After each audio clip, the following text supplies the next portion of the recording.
తల విలువ నోరు చెబుతుంది. ఒకనాడు ఒక రాజు వేటకు వెళ్లి చాలాసేపు వేటాడి అలసిపోయి ఒక బావి దగ్గర విశ్రాంతి తీసుకున్నాడు. రాజుకు దాహంగా ఉన్నది. దగ్గరే బావి ఉన్నది కాని నీరు తోడటానికి చేదలేదు. సమీపంలోనే ఒక కుటీరం ఉన్నది. అందులో ఒక గుడ్డి సాధువు ఉంటున్నాడు. ఆ కుటీరానికి వెళ్లి చేత తీసుకురమ్మని రాజు ఒక భటుణ్ణి పంపాడు. ఆ భటుడు సాధువును చూసి, "ఒరే బక్కబైరాగి, నీరు తోడే చేద ఇయ్యి" అన్నాడు. "నా వద్ద చేదలేదు" అన్నాడు సాధువు. తర్వాత రాజు తన మంత్రిని పంపాడు. మంత్రి వచ్చి, "ఏమోయ్ సాధు, నీ దగ్గర చేద ఉండకుండా ఉంటుందా? ఒకసారి ఇయ్యి, నీరు తోడుకొని ఇచ్చేస్తాం" అన్నాడు. "అయ్యా, నా దగ్గర చేద నిజంగా లేదు" అన్నాడు సాధువు.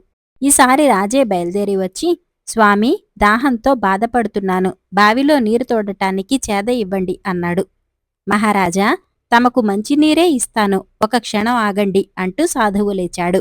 రాజు ఆశ్చర్యపడి, "నేను రాజునని మీకెలా తెలిసింది" అని అడిగాడు. "మహారాజా, తల విలువ నోరే చెబుతుంది" అన్నాడు గుడ్డి సాధువు.